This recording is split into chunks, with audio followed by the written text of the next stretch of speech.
यहोवा का ये वचन उसके पास पहुंचा, यहाँ से चलकर पूर्व की ओर जा और करीत नामक जंगल में नाले में जो यरदन के पूर्व में है छिप जा।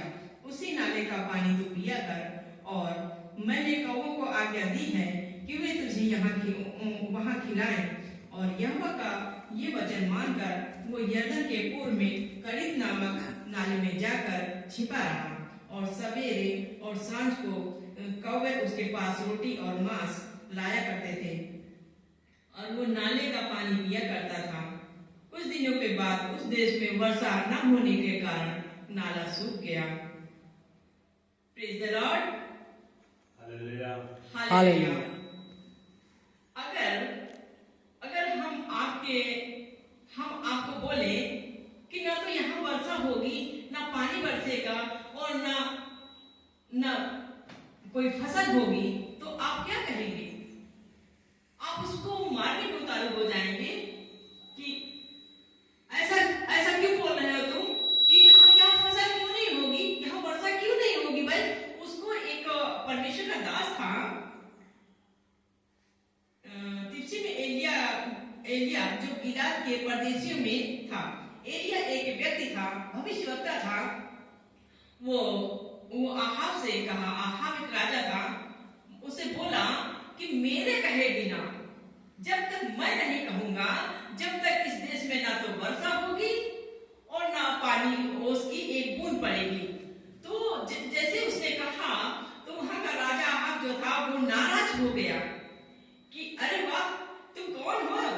तुम ऐसे कैसे कह सकते हो? भाई, तुम कौन से भविष्यवक्ता हो जो हमारे लिए भविष्यवाणी कर रहे हो, हमारे नुकसान के लिए भविष्यवाणी कर रहे हो कि वर्षा नहीं होगी। वर्षा नहीं होगी तो फसल नहीं होगी, हमारे लिए कुछ उत्पन्न नहीं होगा, हमारे खाने के लिए परेशानियां हो जाएगी।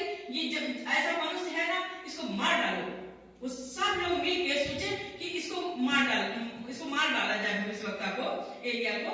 तो वो परमेश्वर का वचन उसके पास फिर से पहुंचा कि तू, क्योंकि ये लोग तुझे मार डालेंगे, ये जो आहावासी हैं, ये तुझे मारने पे हैं, क्योंकि मेरा वचन, ये जो आहावासी हैं, आहाब देश है, यहाँ के लोग हमारे विरुद्ध खड़े हुए हैं, हमारे विरुद्ध काम करते हैं, वो मूर्ति पूजा करते हैं, विचार करते हैं, गंदे गंदे काम करते हैं।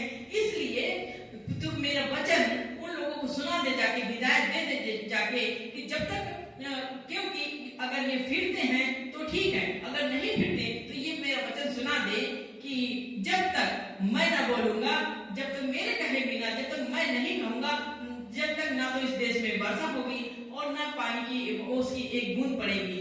तो उसके वहां के लोग भविष्यवक्ता एलिया को मारने के लिए उतारू हो गए। सोचे इसको पकड़ के मारा जाए, इसको मार डाला जाए। लेकिन परमेश्वर का वचन एक बार फिर उसके पास पहुंचा कि देख, परमेश्वर उससे बोलते हैं कि देख, अब तू यहाँ से निकल के करीत नामक नाले में जा, करीत नामक नाले में जा, तो वहां पर तू छुपा रहना। नहीं तो अगर तू छुपा नहीं रहेगा, अगर इधर उधर घूमता भी रहेगा, तो तुझे ये लोग मार डालेंगे। इसलिए करीत नामक नाले में छुपे रहना। तो वो वहां पर जाकर उस नाले में छुप गया, और परमेश्वर ने उसके लिए क्या प्रोवाइड किया? किसको परमेश्वर ने उसके लिए ठहराया? कौवों को। जो कौवा काव करता है, उसको परमेश्वर ने उसके लिए ठहराया कि वो कौवा तेरे लिए, जो तू करीत नामक नाले में छुपा रहेगा, तो कौवा तेरे लिए रोटी और मांस का टुकड़ा लाया करेंगे, मतलब उसके लिए भोजन लाया करेंगे।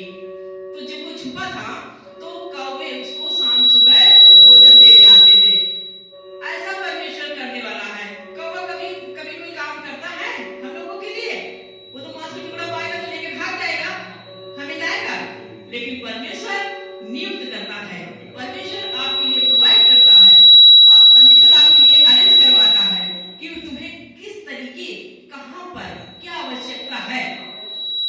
और परमेश्वर का मानने वाला ये दास एलिया उस नाले में, करीत नामक नाले में छुपा रहा, और शाम सुबह कौवे उसकी रक्षा करते थे।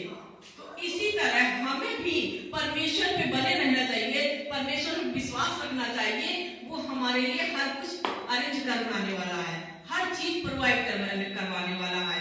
वो सामर्थी परमेश्वर है, कुछ भी कर सकता है, असंभव को संभव करने वाला परमेश्वर है। तो ऐसे परमेश्वर के लिए परमेश्वर से कभी ना फिरे, परमेश्वर से कभी ना भटके। यहाँ के लोग भटक गए थे, यहाँ के लोग भटक गए थे, तो परमेश्वर का स्वर्गदूत, परमेश्वर का भविष्यवक्ता उस देश में गया उन लोगों को बताने के लिए कि अगर परमेश्वर से भटके हो तो सही राह पे आ जाओ, परमेश्वर की राह पे आ जाओ, क्योंकि तुम्हारे अंदर, तुम्हारे यहाँ पर पूजा पाठ होता है, व्यभिचार होता है, चुगली होती है, झूठ बोलते हैं, दारू लोग नशेबाजी करते हैं, तो इसलिए मूर्ति पूजा होती है। तो उनसे फिर के परमेश्वर के पास आओ तो तुम्हारे देश में पानी बरसेगा, ओस गिरेगी, अच्छी अच्छी फसल होगी, अच्छे अच्छे फल फ्रूट होंगे।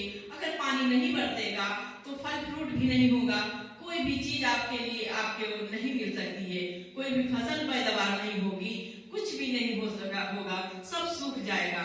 जैसे उसने वहां पर चेतावनी दी उन लोगों को, वो लोग मानने के लिए भविष्यवक्ता को तैयार हो गए कि तुम ऐसे कैसे बोल सकते हो कि तुम बोलोगे तो पानी नहीं बरसेगा, ऐसा कैसे हो सकता है?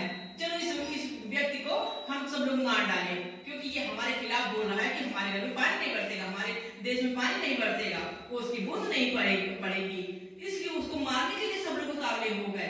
तो परमेश्वर का वचन फिर उसके पास पहुंचा कि तू जाके वहां करीब नामक नाले में छुप जा, वहीं पर तुझे कौवा तुझे रोटी और मांस का टुकड़ा लाएंगे। हम कहीं पर भी हो, कहीं पर भी हो, परमेश्वर हमें देखता है, परमेश्वर हमें वहां अरेस्ट करवा देता है, सिर्फ परमेश्वर में बने रहना आवश्यक है। इसलिए परमेश्वर पे विश्वास रखें, परमेश्वर हर कुछ करने वाला है, क्योंकि वो शांति का राजकुमार है, उद्धार का परमेश्वर है, भटकों को रास्ता दिखाने वाला परमेश्वर है, बीमारों को चंगा करने वाला परमेश्वर है। ऐसे परमेश्वर का हम कोटि कोटि धन्यवाद करते हैं। आइए प्रार्थना करते हैं।